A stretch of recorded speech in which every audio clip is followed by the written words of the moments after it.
Hello friend, welcome to Stories by Tocci. We bring you interesting folk tales. Please don't forget to hit the like button, please share, and don't forget to subscribe to my YouTube channel. Thank you for doing so. Now let's get into the story. Emma had always been a man of quiet tastes, simple clothes, slow music, a steady laugh that didn't need an audience.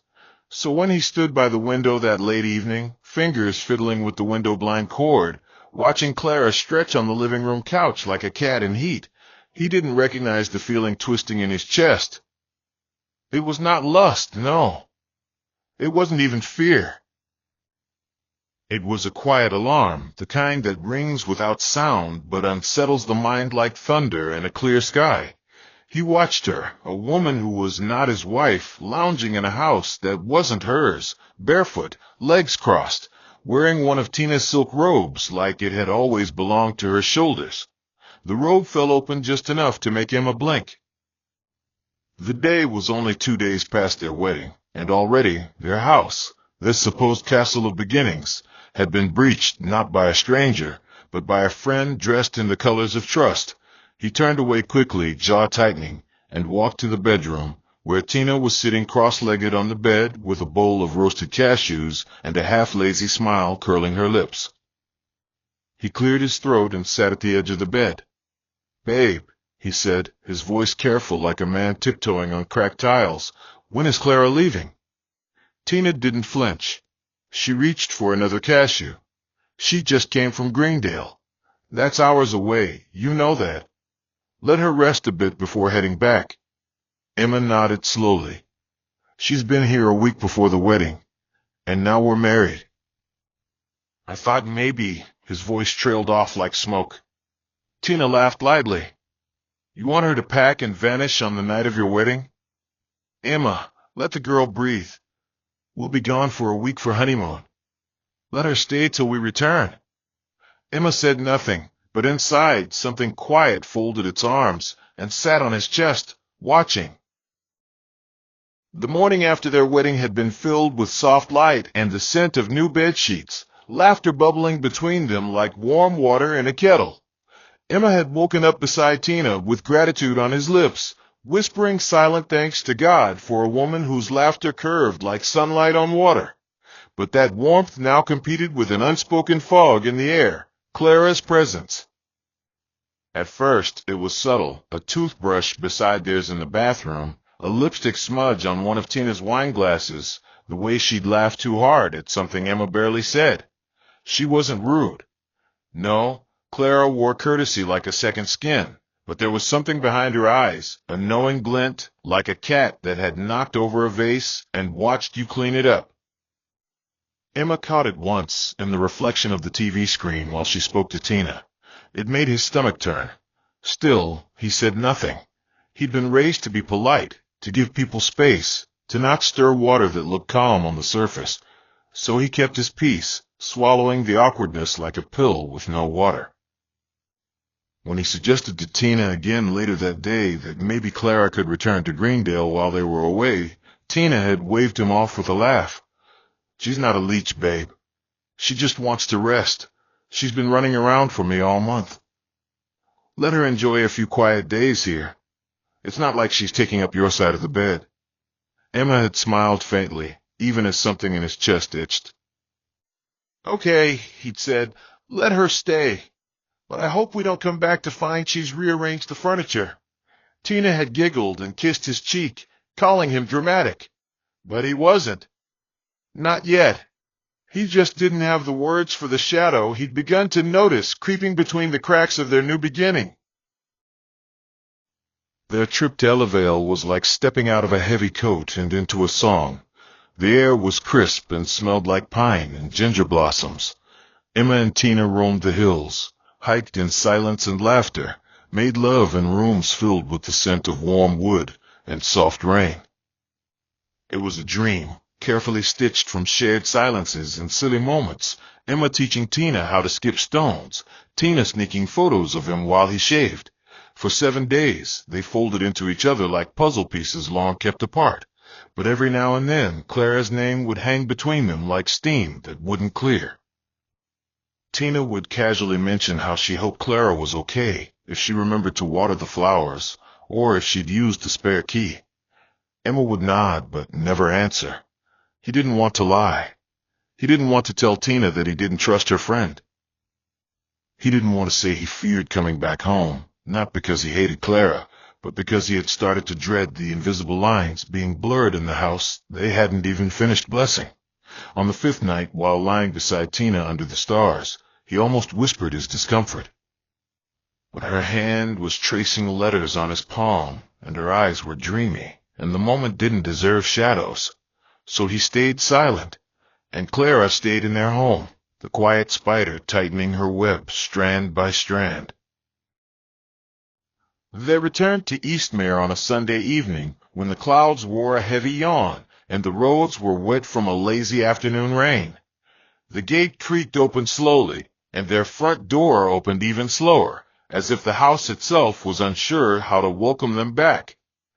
Clara stood in the doorway, a wide grin stretched across her lips like polished brass.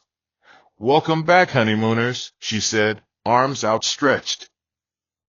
She wore a pale green tank dress, barely reaching mid-thigh, with no slippers on her feet and a confidence that made Emma blink.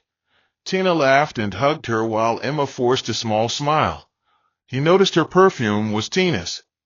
Not something similar, Tina's exact bottle. The air inside smelled of ginger and something else, something off, like cinnamon left too long on heat. They walked inside, bags rolling behind them, Clara chatting excitedly about how she kept everything clean, how she repotted one of Tina's plants that looked a little tired. Tina beamed and thanked her, already asking about how she spent her days. Emma kept silent, watching Clara closely. Something in her eyes was different. Not playful, not grateful. It was the kind of gaze a person gives to a place they've already started imagining themselves inside long after the owners were gone. That night, as Tina slept soundly beside him, Emma sat on the edge of the bed, looking out the window. The wind rustled the curtains, and somewhere in the distance, a generator hummed its tired lullaby. His heart was not at peace. Something had been disturbed in the soil of their home, and even though no fire had started, Emma could already smell the smoke. It was faint, but unmistakable. And deep down, he feared the worst. When a man begins to feel like a guest in his own house, something sacred is already cracking. Emma awoke before the sun climbed the hills behind Eastmere. The bedroom was still tucked in the last folds of darkness, but his eyes were open and wide, like a man keeping watch at the gate of his own thoughts. Tina lay beside him, breathing softly, her palm curled under her cheek like a resting bird. He looked at her with affection laced with a kind of ache, like someone staring at a cherished painting slowly collecting dust. Their week in Elevale had been a bomb, yes, but it had not followed them home. Here, the air smelled of perfume that didn't belong to his wife, and the floors echoed footsteps he no longer trusted. He quietly got out of bed, not wanting to stir her, and tiptoed out to the living room. Clara was already there, barefoot again, curled on the couch with a blanket barely covering her thighs. The TV was on low volume, flickering light against her cheekbones. She didn't look surprised to see him. "Can't sleep?" she asked, her voice syrupy, eyes glued to the screen. Emma didn't answer. He just walked to the kitchen and began boiling water for tea, his movements slow, deliberate, like a man folding time to avoid presence. Clara stood up and followed. Her steps were quiet, but Emma felt them like taps against a tight drum. "You don't talk much, do you?" she said, reaching above him for a glass. Her arm brushed his shoulder, not accidentally. Emma stepped back and cleared his throat. "Do you want tea?" he asked, his voice clipped like torn thread. She smiled and leaned against the counter. "Only if you're serving it shirtless again," she said. Emma stared at her, stunned. It wasn't what she said, it was the way she said it, like they shared a secret. But they didn't. They couldn't. And yet Clara smiled at him like she'd read his silence and found room inside it. The days that followed blurred in a slow drift, like oil spreading across still water. Tina returned to work midweek, her schedule packed tight as a suitcase. She left early and returned late, her calls filled with soft apologies. "Baby, let's talk when I'm done with this meeting. We'll do dinner tomorrow, I promise." Emma understood. He really did. But understanding didn't stop the cold draft that moved through the house in her absence. Clara filled the spaces Tina left behind, not like a shadow, but like someone rearranging the furniture of his reality, subtly, deliberately. She wore Tina's house sandals like they were hers, drank from mugs Tina bought in Eastmere's Saturday market. One afternoon, Emma came home to find Clara humming in the kitchen, stirring jollof rice in a pot that belonged to their wedding gift set. She wore a wrap, just a wrap, and a t-shirt that wasn't hers. He froze at the doorway. Clara turned and smiled like nothing was out of place. "You're back early," she said, turning off the gas. "I hope you're hungry." Emma stared at the plate she set out, steam rising, aroma rich. But he couldn't eat. Hunger doesn't sit well with discomfort. He told her thank you and went to the bedroom, locking the door behind him, heart pounding like it had heard something his ears missed. That night, he waited until Tina returned and asked her again, in the calmest voice he could muster, "Baby, when is Clara leaving?" Tina sighed, pressing her fingers to her temple. "She still hasn't said. She seems like something's wrong. I think she's hiding something. I can't chase her out, Emma. Not like that." Emma rubbed his forehead. "She's not a stray, Tina. She's a grown woman. She has a home. This one isn't hers." But Tina only looked away, her silence a stone he couldn't move. Emma tried distraction like a drowning man reaching for driftwood. He spent longer hours at the studio, polishing tracks for a gospel choir project. Music had always been his refuge, the one place where noise could become meaning. Sean, his longtime friend and collaborator, noticed the difference immediately. "You good, man?" Sean asked one afternoon, wiping his hands on a cloth after adjusting a mic stand. Emma nodded too fast. "Yeah, just adjusting to married life." But even as he said it, the words tasted wrong. It wasn't marriage that unsettled him. It was the extra pair of eyes in his hallway, the scent of a woman who wasn't his wife lingering in corners she didn't belong. One day, as he scrolled through recordings, his phone buzzed. It was a message from Clara. "I made egg bono today. I think you'll like it. Come back hungry." He stared at it for several seconds, then deleted it. No reply. No acknowledgement. But the message followed him like a humming mosquito. That evening, when he got home, she was in the hallway adjusting a frame on the wall. "Did you see my message?" she asked with a grin. "I figured you needed something warm." Emma's voice was cold. "I told Tina I wasn't coming home for dinner." Clara shrugged. "Too bad. I made it anyway." He walked past her, ignoring the way she lingered behind him. Inside the bedroom, he sat on the edge of the bed and let his chest fall slowly with a sigh. The walls were closing in. This wasn't a home anymore. It was a waiting room for either confrontation or collapse, and neither promised peace. On Saturday, Emma woke to the sound of Clara singing in the bathroom. Tina had gone for her usual spa appointment with her cousin, so the house was once again divided between him and the woman who now acted like she had a lease. The song Clara sang was low, rhythmic, and something about the way she stretched her vowels made Emma's skin crawl. He turned on the bedroom speaker to drown her out with worship music. After an hour, the sound ceased, and then the knock came, 3 taps on the bedroom door. Emma ignored it. A few seconds later, the knob turned. It was locked.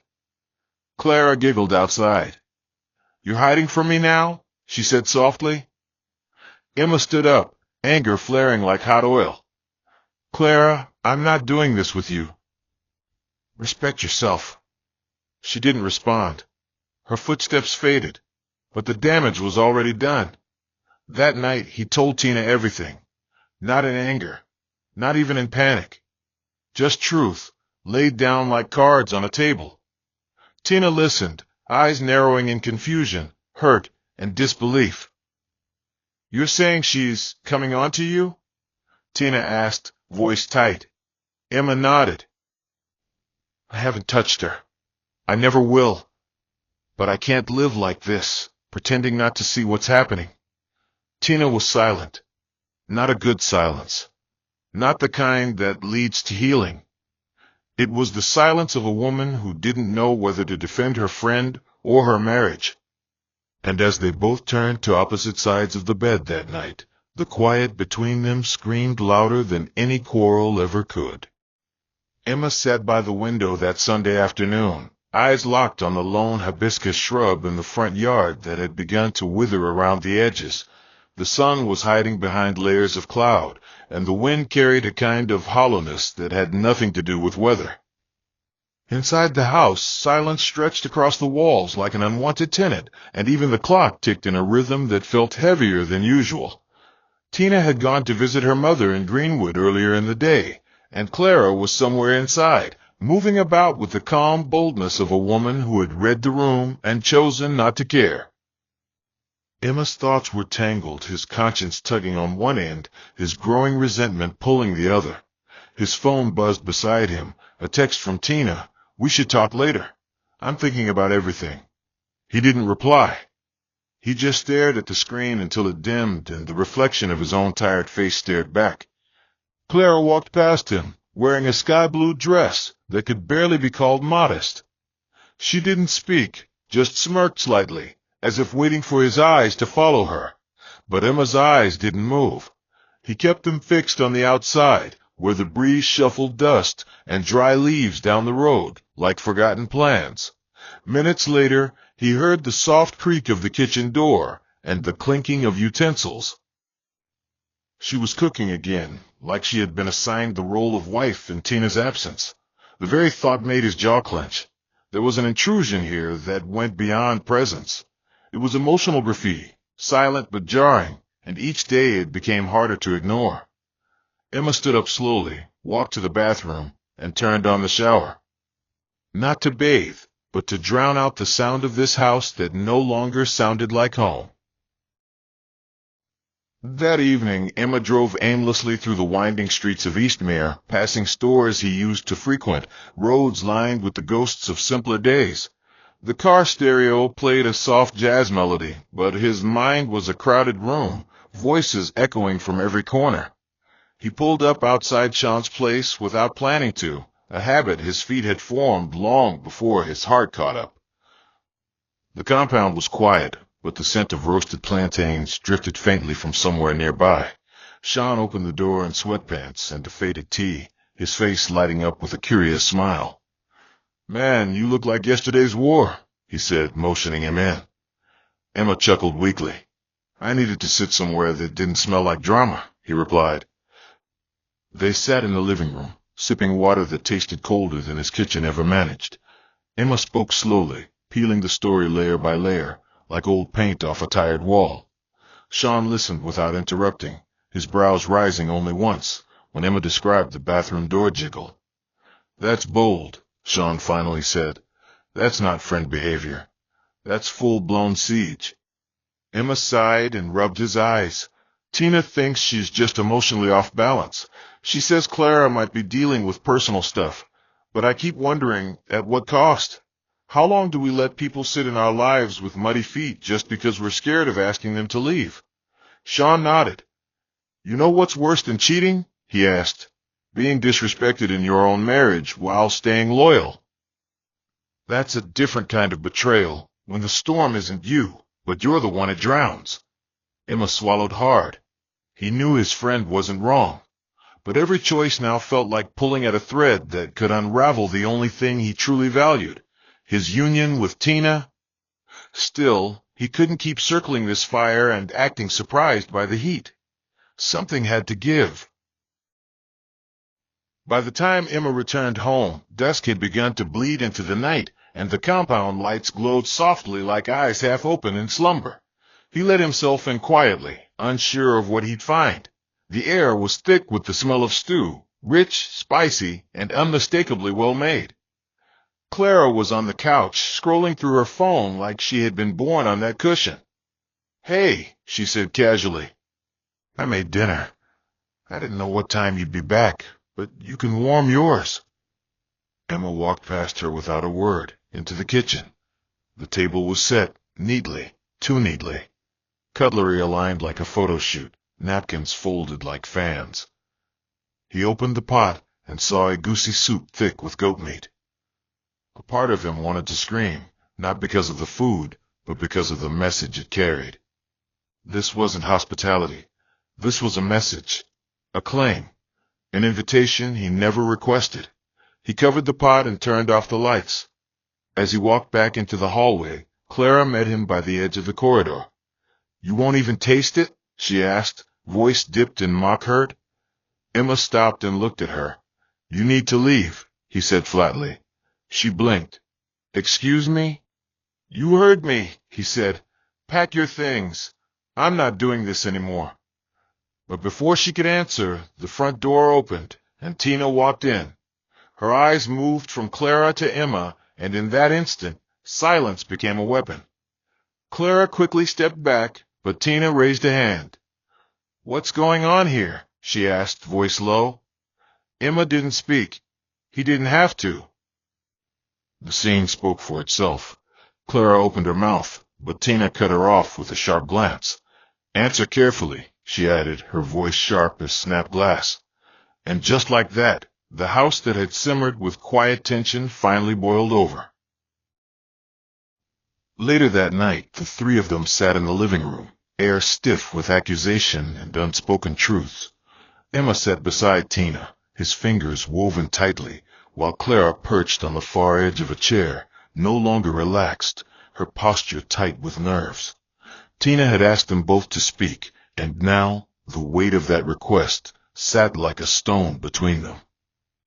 Emma explained himself with clarity, not embellishing, not downplaying.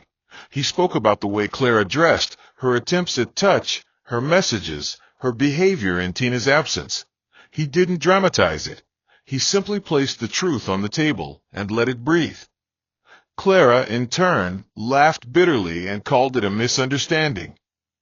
"I was just comfortable," she said. "I didn't know being free made me the villain." Tina's eyes didn't move from her. "Wearing my robe? Using my perfume? Texting my husband to come home hungry? That's not freedom, Clara. That's betrayal wrapped in silk." Clara began to cry, not loud tears, but soft ones, manipulative in rhythm. Emma looked away. He had nothing more to give this moment. Tina stood slowly. "You can sleep here tonight," she said, "but you're leaving in the morning, and I don't want to find anything that belongs to you in this house after tomorrow." Clara didn't respond. The next morning came heavy with fog, and true to her word, Tina watched from the living room window as Clara wheeled her suitcase out and into a waiting cab. She didn't wave. She didn't flinch. And when the gate closed, Emma exhaled like a man who had been underwater too long. But peace didn't return immediately. In fact, something else had entered the house now, something neither of them spoke about yet, the ghost of what almost happened. And though Clara was gone, the house felt even quieter than before, like a wound just beginning to feel the sting of air. The day Clara left, the silence in the house shifted, but not in the way Emma had hoped. It wasn't the warm hush that follows peace. It was a brittle quiet, like glass that hadn't shattered yet, but trembled under pressure.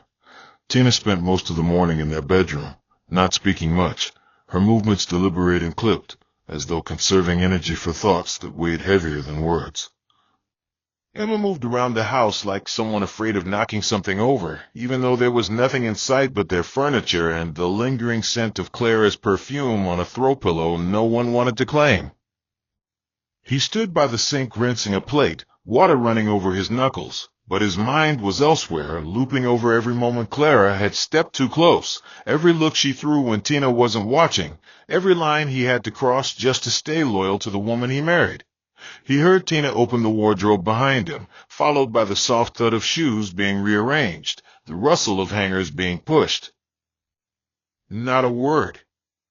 He wiped his hands and walked in, leaning against the doorframe like a schoolboy seeking approval from a stern headmistress. "She's gone," he said, voice steady, not because he felt calm, but because his heart had learned how to walk without shaking. Tina didn't turn around.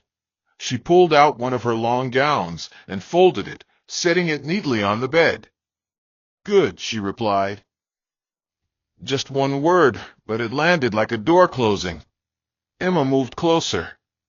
"I'm sorry," he said. "Not because I did anything wrong, but because I let it go on too long. I thought I could manage it. I should have pushed harder." Tina sat on the edge of the bed and looked up at him, eyes swollen but dry. "You didn't bring her here." "I did. And I didn't listen." Her voice cracked just slightly, and that sliver of vulnerability made Emma want to fall to his knees. But he didn't. Instead, he sat beside her, close but not touching, both of them staring at a wall that didn't hold the answers they were looking for. That week passed like a river running slow and deep, silent on the surface, but dragging stories beneath. Emma returned to the studio, but music didn't move him the way it used to. The keys felt heavier, the chords less certain. Sean noticed and gave him space, the kind that says, "I'm here, but I won't press." Tina, on the other hand, became mechanical. She woke up early, left for work, came back late, and cooked like it was a duty rather than a shared joy. Their conversations reduced to headlines. "Did you eat?" "Traffic was mad." "I'll sleep early tonight." They floated past each other like clouds that had forgotten how to rain. Emma tried to bridge the gap, planning a surprise dinner at their favorite spot in Woodmere Heights. He texted her the time and place, added a heart emoji even though it felt childish. Tina showed up, wearing the navy dress he once said made her look like a poem in heels. They sat across from each other, food steaming, music soft, but the silence between them had grown teeth. Emma tried. He told her how empty the house felt, how the walls echoed, how he missed hearing her laughter and cooking. Tina smiled, but it didn't reach her eyes. "You want things to go back to how they were," she said gently. "But things are never the same after the glass cracks. Even if you glue it, it still shows." Emma reached for her hand, squeezed it. "Then let's find a new kind of hole. Not the old way. A new way. I'll do anything. Just don't pull away from me." Tina didn't pull her hand back, but she didn't speak either. The air between them wasn't rejection, it was fatigue. Love, stretched too far, trying to remember how to return. One evening, days later, Emma returned home earlier than usual and found Tina in the living room, the curtains drawn, the lights dimmed. She wasn't watching anything, just sitting, legs tucked beneath her like a girl in thought. He dropped his bag and joined her, not asking questions. They sat in the dark for what felt like forever, until she finally spoke. "Do you know what hurts the most?" she said. "It's not even Clara. It's that I started doubting you. Just a little. But that moment felt like betrayal from my own heart."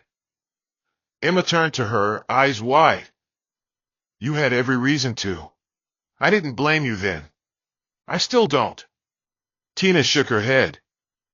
"That's not the point. I know who you are. But when a friend you've trusted since childhood starts planting seeds of suspicion, and you start watering them without meaning to, that's what hurts. Not because I didn't trust you enough, but because I trusted her too much." Emma nodded slowly. She came wearing sisterhood, but she walked in with poison. Tina looked at him and gave the smallest laugh, dry but real. "You always say things like that." He chuckled softly. "That's how I survived boarding school. I learned to speak like a pastor but feel like a poet." They laughed again, longer this time, and something between them melted. Not completely, but enough to feel human again. Tina leaned into him, head on his shoulder, and whispered, "Let's find that new kind of hole." Emma exhaled, deep and long, like a man finally finding his own breath. That night they sat on the balcony together, wrapped in a thick shawl Tina found in the back of her wardrobe. The city was quiet, and Eastmere's usual electricity outage had blessed them with a sky full of stars. Emma had a bottle of ginger drink between them, and they passed it back and forth like an old ritual rediscovered. "Do you remember when you first told me you loved me?" Tina asked, her voice dreamy. Emma smiled. "Under the mango tree behind your father's house. You were wearing that ridiculous orange wig that kept sliding back." She laughed. "I wore it for you." "I didn't even like it," he replied, teasing. "But I loved your laugh when it fell off mid-sentence." She nudged him gently, and they laughed again, this time freely. The kind of laughter that doesn't erase pain, but layers over it like balm on a bruise. "I don't want to lose this," she said quietly. "Then let's fight for it," he replied, not against each other, but side by side. She nodded, and together they looked up at the night sky, where the stars blinked like silent witnesses. They didn't make promises that night. They just sat, hearts open, wounds exposed, but willing. And sometimes that was enough. To begin again, not where things broke, but where healing dared to whisper.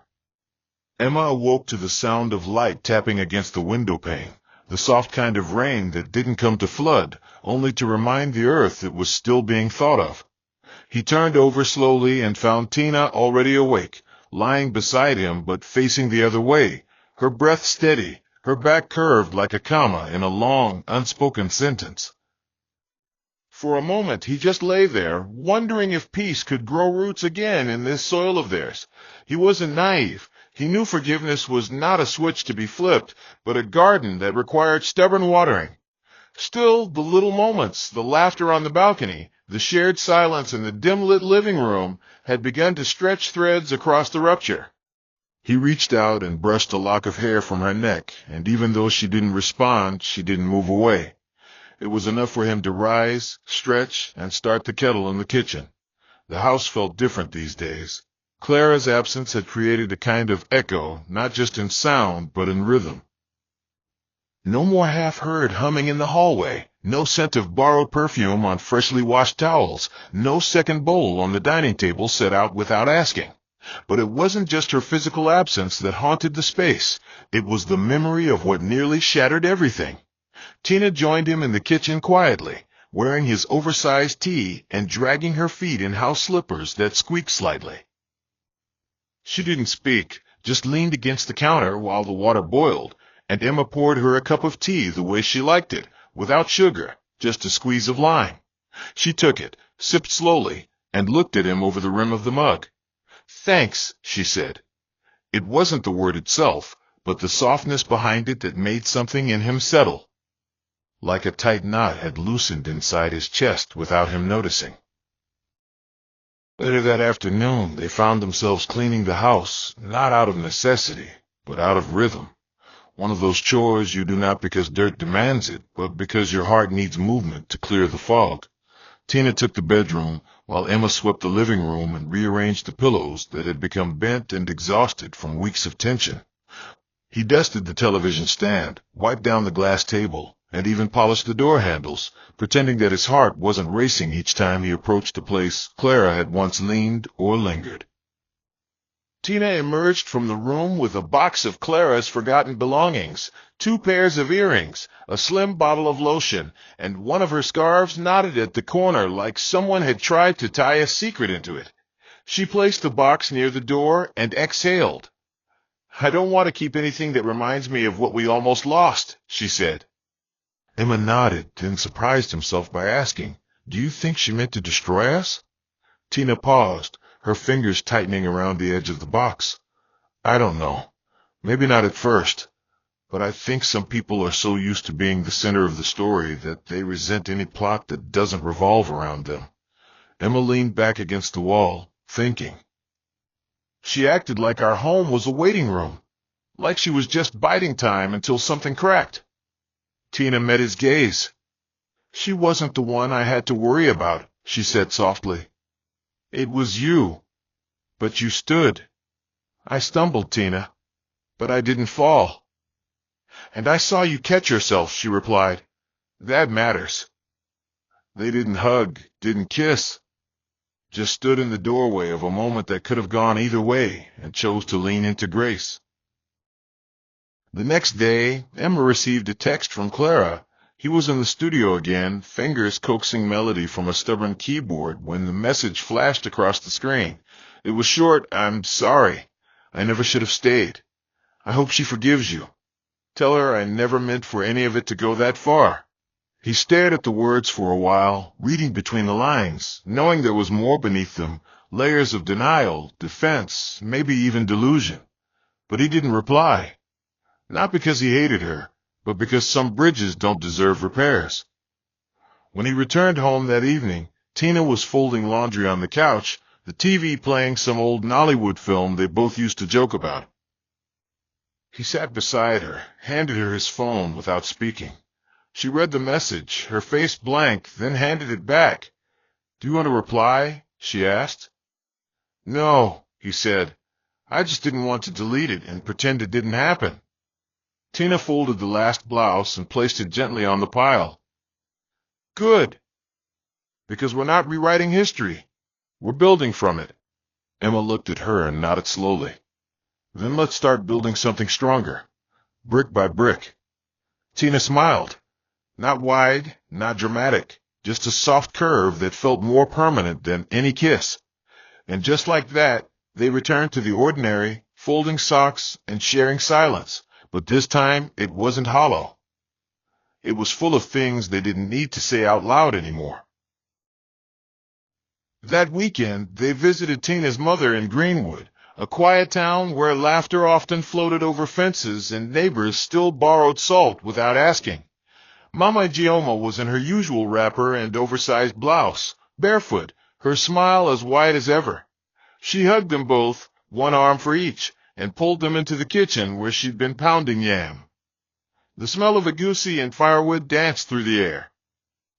Emma watched Tina talk with her mother, laughing in that carefree way he hadn't seen in weeks. It was like watching the sun return after a long stretch of gray skies. At dinner, Mama Gioma looked at them both over a steaming plate and said, "Whatever it was you fought through, I can't see it in your eyes anymore. That's how I know it didn't win." Tina reached for Emma's hand under the table and squeezed gently. "It didn't," she said. "We're still standing." Mama nodded, then reached for another piece of meat like the matter was settled, and in many ways it was. On their way back to Eastmere that evening, Emma drove while Tina dozed off beside him, her head resting lightly against his shoulder.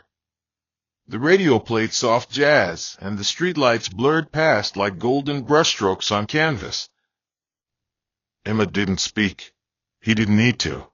He just kept his eyes on the road, hands steady on the wheel, knowing the journey ahead wouldn't always be smooth, but this time they'd be driving it together, awake to the dangers, and more determined than ever to arrive without losing each other along the way. 3 months later, the house had fully reclaimed its rhythm, though some shadows lingered where sunlight now chose to stretch. The days came and went with a quiet ease, like a song that had forgotten its own sorrow. The bed creaked with familiar weight, the kettle hissed in the mornings like it always had, and Tina's laughter, now returned in full bloom, echoed across the walls like a hymn of healing. Emma had taken up jogging again, not for fitness, but for clarity. He ran through Eastmere's dusty streets at dawn, letting the wind comb through his thoughts. Sometimes Tina joined him, their steps sinking without effort, the shared silence between them now comforting instead of tense. They didn't need to revisit Clara's name anymore. She had become a bruise that no longer throbbed, just a faint mark that taught them both where not to place their trust so freely. There was no revenge, no confrontation beyond that final evening. Just a mutual agreement that some people leave your life the way rain stops, without ceremony, but with ground forever changed. Emma had found new ways to show up, helping Tina with her business logistics, surprising her with handwritten notes under her pillow, learning to ask what she needed instead of assuming he already knew. Tina, too, had begun to soften, no longer guarded by pride, but strengthened by the honesty they'd survived. They moved in loops of kindness now, not out of duty, but out of deeper understanding that love is not loud. It's what lingers when words run out. One Saturday, they hosted a small gathering for friends, something Emma had resisted for a while, fearing the energy that too many voices could bring into their now sacred space. But Tina insisted gently, and he yielded. The living room was dressed with soft lanterns. A buffet table stood against the wall with trays of jollof rice, grilled plantains, and Tina's signature pepper turkey. Music floated through the air, low, nostalgic, the kind that made shoulders sway. Old friends came bearing wine, laughter, and a freshness that felt like a housewarming, even though the house had long been theirs. Sean arrived last, holding a small Bluetooth speaker like it was an offering. "Let me bring the spirit," he joked, setting it down and syncing his phone. He played one of Emma's unreleased tracks, and the room grew quiet as the melody filled the air, a slow gospel instrumental, rich with strings and soft piano, the kind that made your chest swell. Tina turned toward Emma with wide eyes. "You made this?" she asked. He nodded, a little shy. "I started it the day Clara left. Finished it the day you held my hand in Greenwood." She didn't speak, just wrapped her arms around him and rested her forehead on his. No applause followed the song's end, just warmth, soft clinking of glasses, and that rare feeling when a home truly feels lived in. That night, after the guests left, they lay on the floor with a single lantern glowing beside them, laughing about old memories and reimagining new ones. They didn't need to say it, but they knew. Something fragile had been broken, but something fierce had grown in its place. Tina's mother called the next week to say she was coming over for a visit. Emma offered to pick her up, but she declined, saying she missed the dusty roads and the random chatter from Okada riders who sometimes mistook her for a much younger woman.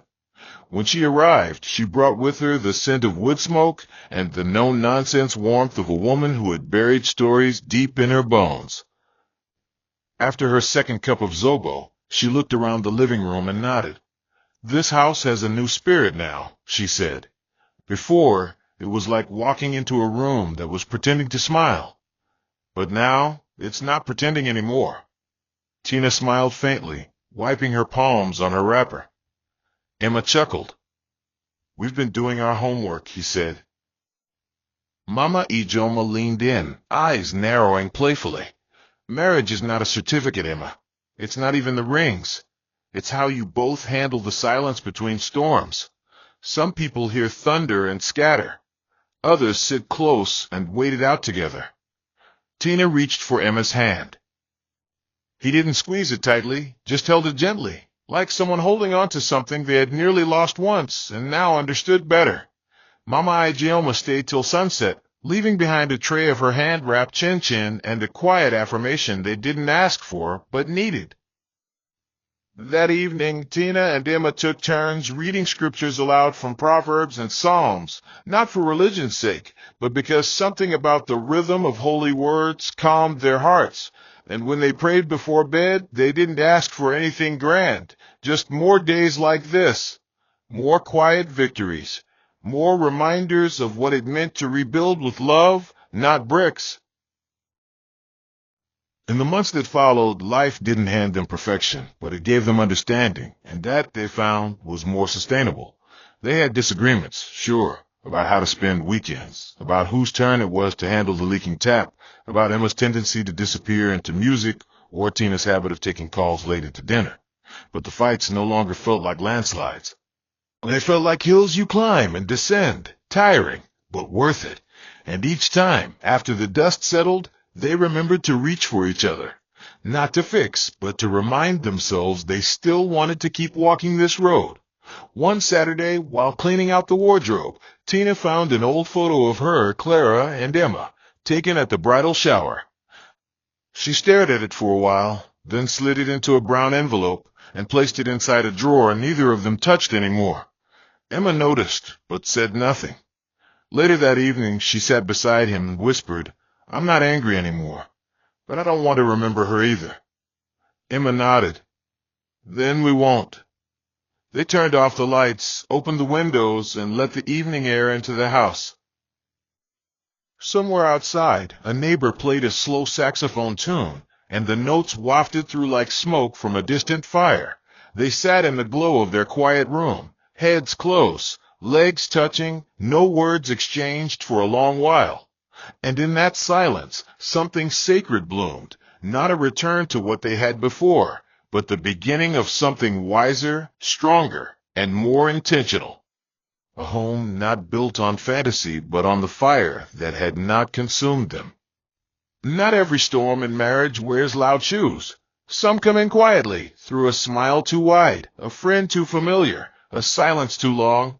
Emma's story reminds us that betrayal doesn't always come with fire. Sometimes it slips in like perfume on a borrowed robe. But real love isn't about avoiding storms. It's about learning to stand together when the roof starts to shake. If you are married, protect your home fiercely, not just from outsiders, but from assumptions, pride, and unspoken wounds. If you're single, choose a partner who will fight beside you, not against you, when trouble comes knocking. Don't ignore discomfort just because it comes dressed as politeness. Don't stay quiet when something threatens the peace you both built. Speak truth in love. Build trust with intention. And always remember, loyalty is not proved in ease, but in resistance to temptation.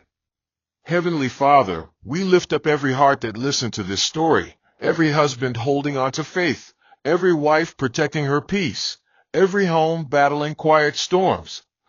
Lord, plant boldness in our spirits, wisdom in our decisions, and discernment in our friendships.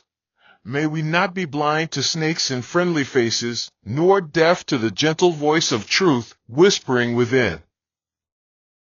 Strengthen marriages that are shaking, Lord. Heal trust where it's cracked. Breathe fresh joy into dry routines. Give us partners who will pray with us, not prey on us, who will guard our hearts, not gamble with them. Father, build walls of grace around every listener's home. Let no weapon formed against their peace prosper. Let honesty flow like water, and love run deeper than misunderstanding. And if anyone listening has fallen, remind them it's never too late to rise, with dignity, with forgiveness, and with the courage to start again. We declare healing, protection, and growth over every listener's home, and we seal it in Jesus' name. Amen. Hope you enjoyed this interesting story. Please don't forget to like, share, and subscribe to my channel. See you again in my next story.